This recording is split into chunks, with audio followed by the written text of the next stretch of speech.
Thanks. Hi, everyone. Firstly, thank you for inviting me. It's a real privilege to be here. I've got 20 minutes. For those that know me, I can talk about drones forever. So I will keep a clear eye on the yellow card.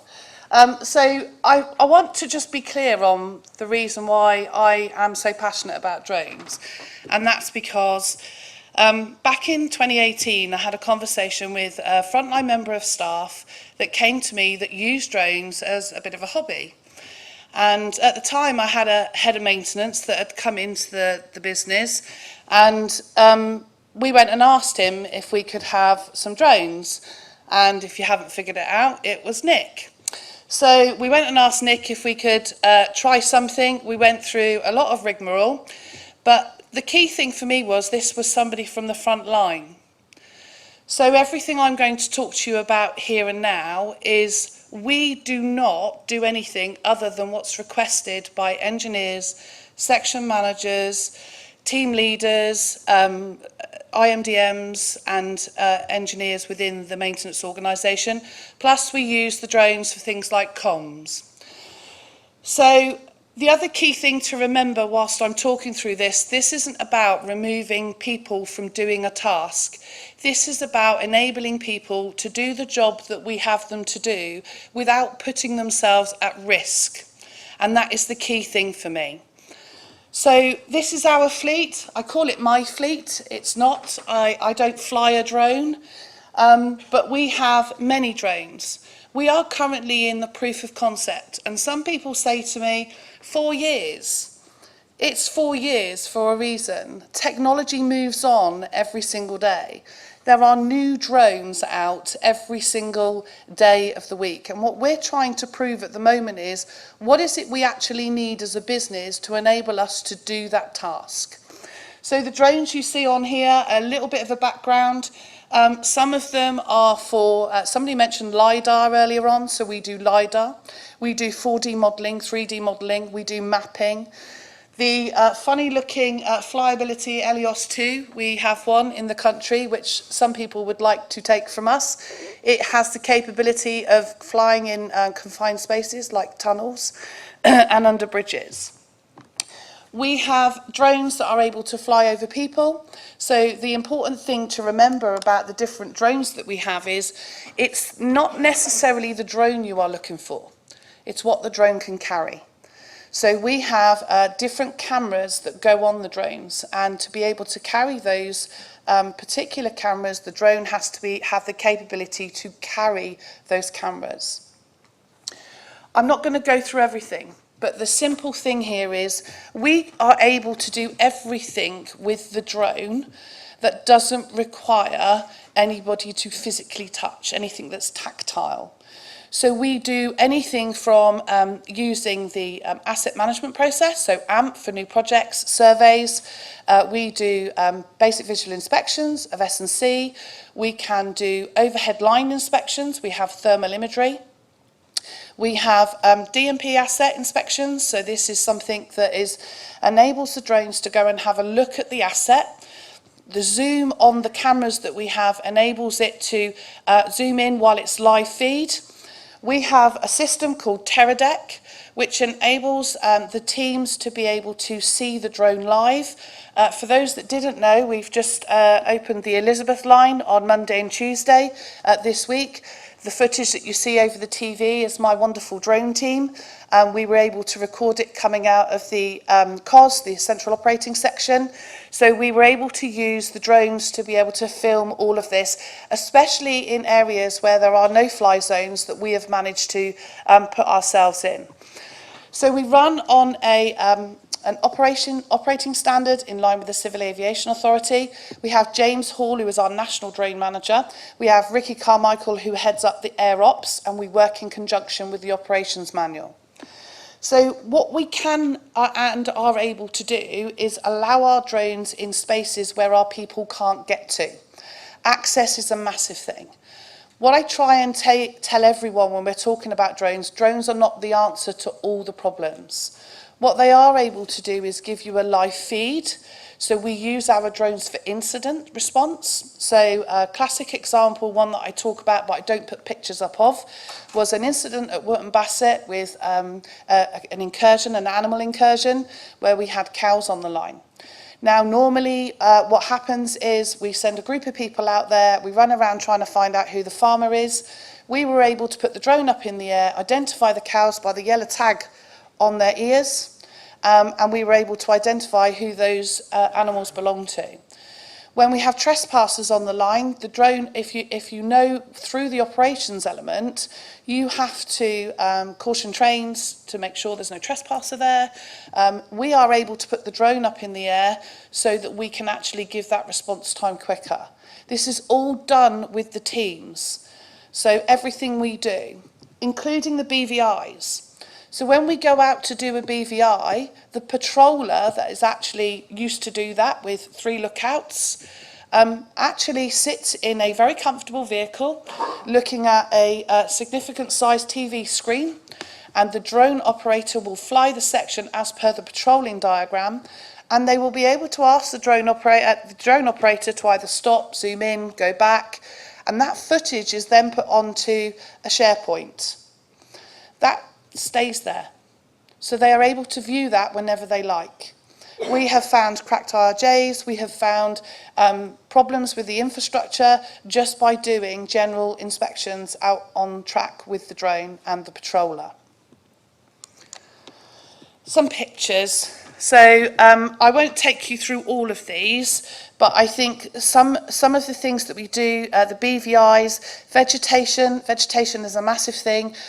We use AVA quite a lot, and I'm really keen to work with AVA and others to actually use the drone footage that we put into the data survey portal to be able to give up-to-date data, because the drones do fly every day of the week. These are done via request by the front line to me and my team. We do, like I said, over Highflying inspections. We do this quite a lot for our East delivery unit at the moment, but they are used across the whole of the network. It's not just on Western. We are using these as part of a proof of concept across the whole of the country. So this gives you an idea of what the down on the bottom is the points heating. So this is a C2 inspection, but it gives a thermal image overlay.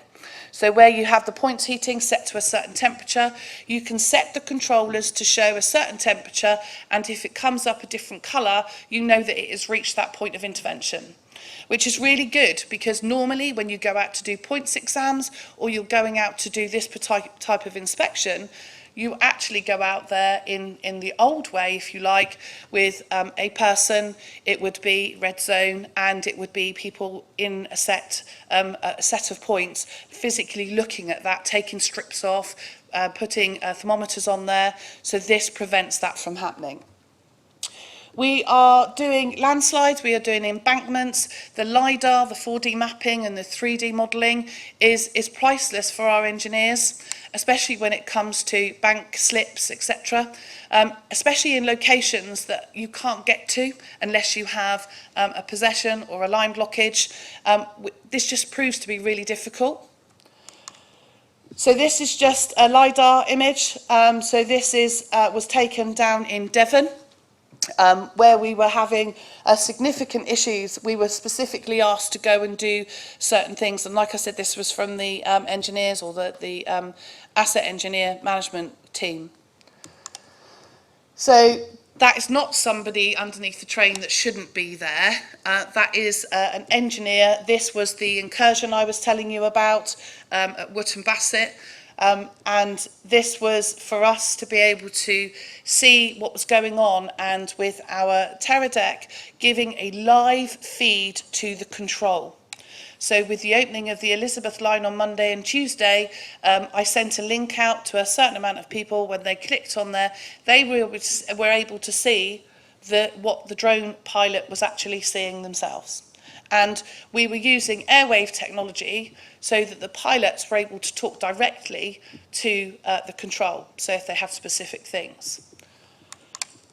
So this is a 3D image created in North Wales. This was about a sea defence. How on earth the track team actually got to this part of the infrastructure, I'm still yet to figure out. So the other side of the railway, there is a mountain, for want of a better term, a mountain and then the sea, and then the railway line, and nowhere else to get onto that railway line. So the drone was in its element here. And we were able to do this, and we've actually put, there is now a programme together to put through this sea defence.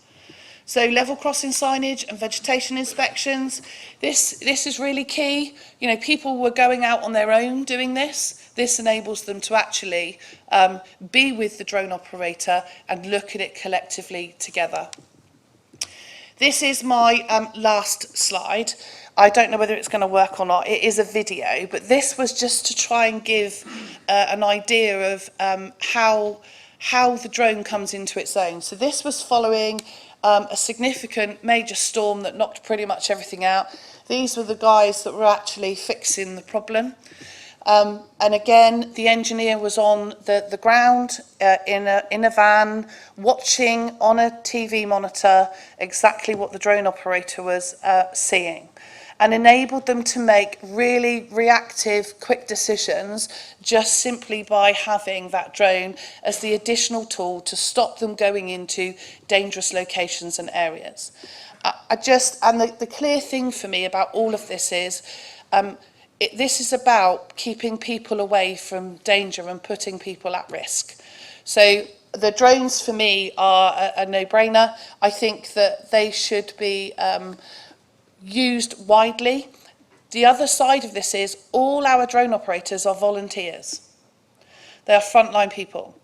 So they are section managers. I've got two LOMs, two ladies that are going through the training later this year. They are PTOs, they are section managers, they are supervisors. They are the drone pilots. So they are the people that want to do this. It's not us saying to you, you have to come and be a drone pilot and have this tool. They're coming to us and saying, I'd like to be a drone operator.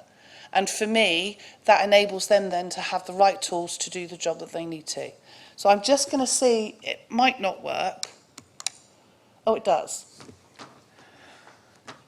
So this is literally, the drone operator is on the floor. The drone operator will work 50 metres away from any structure, so it'll give you an idea of how high they are and how fast and high up the drone goes. But this, for me, is a clear picture of how quickly we can get to somewhere, and also the level of detail that can be given.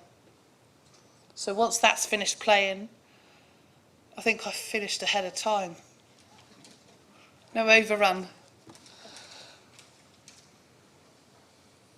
Obviously, if there's any details, all of our drone footage, and I did bring my laptop because, like I said, I could talk about drones for hours.